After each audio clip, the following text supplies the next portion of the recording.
ఉన్న బంగారాన్ని విడిపించి ఆ రోజు ఆన్లైన్ రేటుకే మేము కొంటాం. Sharma gold company. జై వీరబ్రహ్మ జై గోవిందమాంబ జై. నేను మీ కృష్ణమాచార్య శ్రీ బ్రహ్మపదం. 2024 సంవత్సరం జూలై మాసం కుంభరాశి వారి యొక్క రాశిఫలం. శివాయ బ్రహ్మణే నమ, వీరబ్రహ్మేంద్ర స్వామినే నమ. ఒకవైపు ఏమో గోచార వశాత్తు లగ్నంలోని శని భగవానుడి యొక్క సంచార స్థితి. ప్రశ్నాశాస్త్రాన్ని అనుసరించి చూస్తే రాహు సంబంధమైనటువంటి స్థితి. దీన్ని మనం ఎలా అర్థం చేసుకోవాలి? సానుకూలవంతమైనటువంటి స్థితిగతులు ఏవైనా రాబోతున్నాయంటే మిశ్రమైనటువంటి ఫలితాలు ఉన్నాయి. జాగరూకతతో కూడినటువంటి జీవన విధానంలో ఉండగలిగితే అద్భుతమైనటువంటి అవకాశాలు కూడా రాబోతున్నాయంటంలో ఎటువంటి సందేహం కూడా లేదు. కాకపోతే విరామం లేకుండా, విశ్రాంతి లేకుండా కుటుంబపరమైనటువంటి కొన్ని రకాలైనటువంటి బరువు బాధ్యతలు మోసి వాటిని తీవ్రంగా భావోద్వేగంతో స్వీకరించటం వల్ల మీ ఆరోగ్యపరమైనటువంటి అంశాల్లో కొన్ని ఇబ్బందులు వస్తుంటాయి, సమస్యలు వస్తుంటాయి. ఇవన్నీ కూడా మానసికమైనటువంటి సంఘర్షణకి కారణమయ్యేటువంటి అంశాలుగా మనం చెప్పచ్చు. దైనందిన జీవితంలో కుటుంబపరమైనటువంటి పరిస్థితుల కోసం, కుటుంబ సభ్యుల కోసం అన్నీ మీరై చేసినటువంటి కొన్ని రకాలైనటువంటి త్యాగాలు వాళ్ళందరూ బాగున్నప్పటికీ ఎంతో కాలంగా విరామం, విశ్రాంతి లేకుండా మీరు చేసినటువంటి శ్రమ వల్ల ఆరోగ్యపరమైనటువంటి అంశాల్లో మీరు ఇబ్బందులు పడతారు. ఒక దీర్ఘకాలికమైనటువంటి ఆరోగ్య సమస్య మిమ్మల్ని ఇబ్బంది పెట్టేటువంటి అవకాశం ఉంది. ప్రత్యేకించి ఆర్థికపరమైనటువంటి అంశాల్లో కూడా సానుకూలవంతమైనటువంటి స్థితిగతి కోసం ప్రయత్నం చేస్తుంటే అనుకూలవంతమైనటువంటి ఫలితాలు రాకపోగా మానసికమైనటువంటి సంఘర్షణ అధికమైపోయి చేయవలసినటువంటి పనులేవి చేయలేకపోతుంటారు. కొత్త ఉద్యోగం కోసం, కొత్త కొలువు కోసం, కొత్త వ్యాపారం కోసం మీరు పడేటువంటి నిరీక్షణ మరికొంతకాలం ఈ నిరీక్షణ కొనసాగే అవకాశం ఉంది.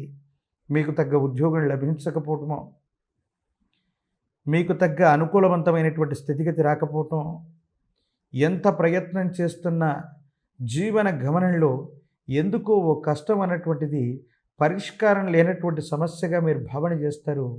ఇది మిమ్మల్ని, మీ వ్యక్తిత్వాన్ని కృషింపజేసేటువంటి అవకాశం ఉంది. అంటే మనిషికి ఉన్నటువంటి భావోద్వేగాలు ఎంత గొప్పవంటే యద్భావం తద్భవతి. మనం దేన్ని బలంగా మనం ఊహిస్తే అది బలంగా తయారవుతాం. ఏది బలహీనతగా మనం భావిస్తే మనం బలహీనలు చేస్తూ ఉంటాం. అలాగే ఈ సందర్భంలో మీరు ఆలోచించేటువంటి ఆలోచన విధానంలో మీరు చేసేటువంటి ప్రయత్నం సరిగ్గా లేకపోవటం కారణంగా సానుకూలవంతమైనటువంటి అంశాలు రాకపోగా మానసికమైన సంఘర్షణ అధికమైపోయి ఏం చేయాలో అర్థం కాక, ఏమవుతుందో తెలియక సంఘర్షణతో కూడిన జీవన విధానంతో ఉంటారు. ఏమవుతుందో అర్థం కానిటువంటి సందిగ్ధకరమైనటువంటి పరిస్థితుల్లోకి జీవితం వెళ్ళిపోయే అవకాశం ఉంది. ప్రత్యేకించి జీవిత భాగస్వామి అవ్వచ్చు, సంతానం అవ్వచ్చు, కుటుంబపరమైనటువంటి అంశాలు కూడా ప్రతికూలంగా మారుతూ ఉంటాయి. అంటే రాబడి తక్కువగా ఉండటం, ఖర్చులు పెరిగిపోవటం, కుటుంబంలో వేరే వ్యక్తి ఉద్యోగము, వ్యాపారం చేస్తుంటే తాత్కాలికంగా వాళ్ళు ఉద్యోగాన్ని మానేయటము, ఆ వ్యాపారంలో నష్టాలు రావటము, ఈ ఆకస్మికమైనటువంటి ధన నష్టం కూడా దానికి మీరు బాధ్యత వహించడం.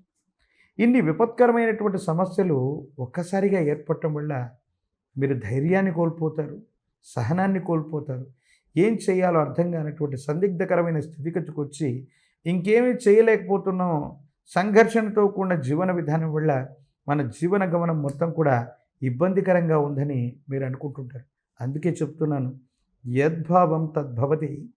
మీరు బలాన్ని ఊహిస్తే బలవంతులుగా ఉంటారు, బలహీనతని ఆపాదన చేసుకుంటే బలహీనులుగా మనం తయారవుతూ ఉంటాం.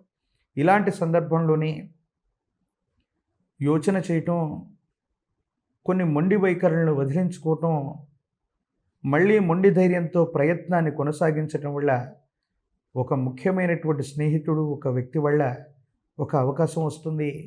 మళ్ళీ కొత్త ఉద్యోగం, కొత్త వ్యాపారం, వృత్తి వ్యాపార సంబంధమైనటువంటి స్థితిగతుల్లో కోల్పోయినటువంటి స్థానాన్ని మళ్ళీ పొందడానికి మీరు చేసేటువంటి ప్రయత్నాలు సఫలీకృతమయ్యేటువంటి అవకాశం ఉంది.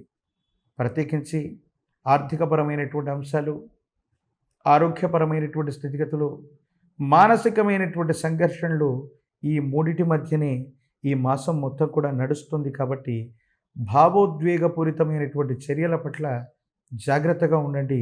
అనుకూలవంతమైన ఫలితాన్ని తప్పకుండా మీరు పొందుతారు. విద్యార్థులకి ఏకాగ్రత ముఖ్యం. పరీక్షా సమయాల్లో ముఖ్యమైనటువంటి సందర్భాల్లో ఏకాగ్రత లోపించడం వల్ల కొన్ని ప్రతికూలవంతమైనటువంటి పరిస్థితులు ఉన్నాయి. వివాహం కానటువంటి స్త్రీ పురుషులు కొంతకాలం మళ్ళీ వేచి చూడవలసినటువంటి పరిస్థితులు ఉన్నాయి.